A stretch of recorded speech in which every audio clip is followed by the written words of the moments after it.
Danhausen AEW contract extension. We mentioned Danhausen last week, and you saw a skit with him and the APA, Bradshaw and Farouk, Ron Simmons, at a convention, and he what to pay them, a Coke and a lemon and $10 to go beat up the ass boys.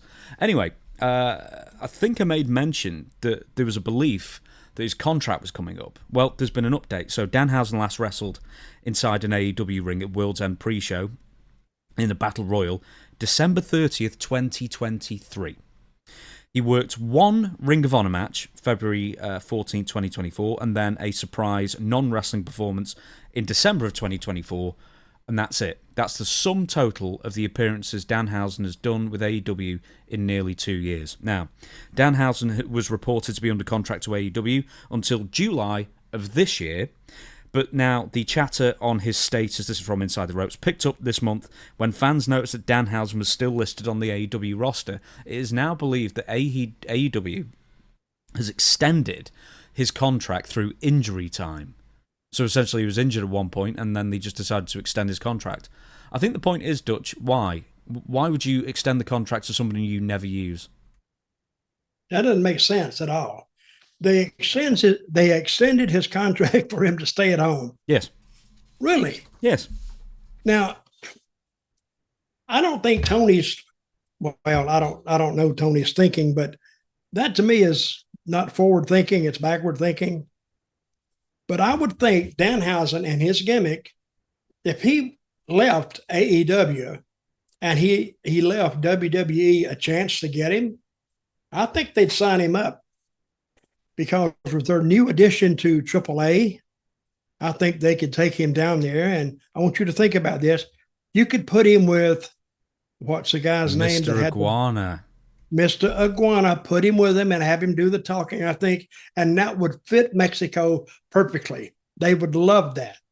So, and there are some people that love gimmicks like that. And I think Mexico is one of them. And I think they could come up with a lot of things. Now with a new creative team, who's on the creative team in Mexico? Conan? Yeah, Savio? No, not Savio. I think he's still in Puerto Rico, isn't he, Savio? No, he is, but I think he was helping out with AAA. To the best of my knowledge, I don't know. I didn't think so, but Conan is still the head booker.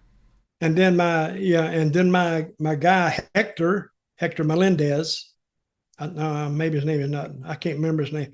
He used to do my voiceover in IWA, and he was on that was my creative team in Puerto Rico. It was me, Savio, and we called him Moody. The reason we called him Moody because every time you see him, if you saw him early in the week, he go, yeah, like Mondays was the worst day. And I said, you're a moody bastard. And then his name eventually became Moody. So everybody now knows him as Moody because how he used to act when he would come into the office of Mondays and Tuesdays. He wasn't ready for that. It was too early for his week to start. But he really picked up the wrestling business well.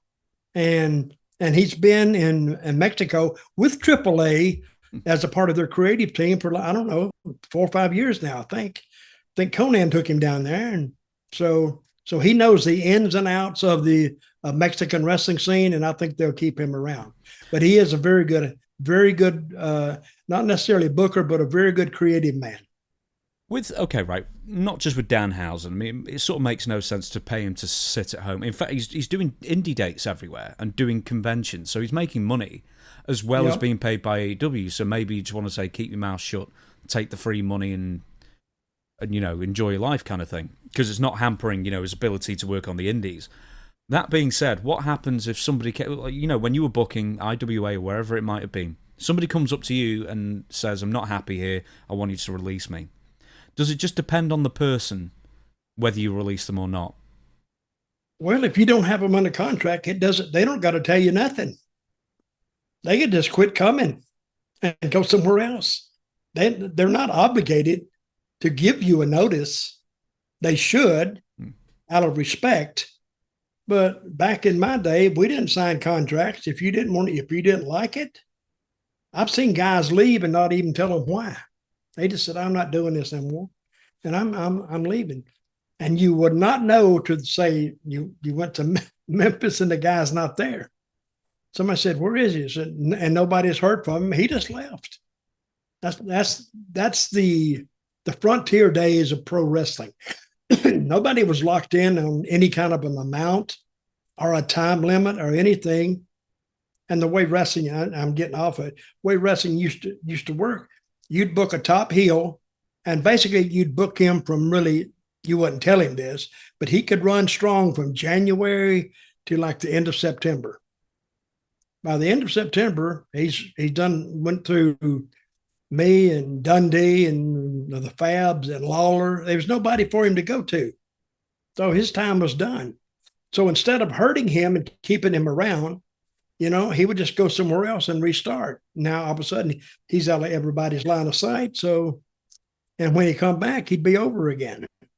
How many that weeks? Makes sense? Yeah, absolutely. How many weeks would you... Okay, let's say you're an undercard, mid-card, or main event guy. How many weeks' notice would you give? Or was expected? 2 to 4. Even as a main event guy, just 2 to 4 weeks. Oh, see, you had live TV, and you had TV every week. It's not like WWE has TV every 2 weeks. So they need at least a month notice if a guy wants to leave. But they know when he's leaving because they got him on contract. If they're not going to extend him, they know exactly when he's going to finish. So they adjust accordingly on that. But with me, or a guy that if he didn't say he did a house and he didn't get what he wanted, and he said something to the booker or the owner, say in Memphis, it'd be Jerry Jarrett. And if Jerry Jarrett wasn't willing to give him any more money, then he would just leave sometimes.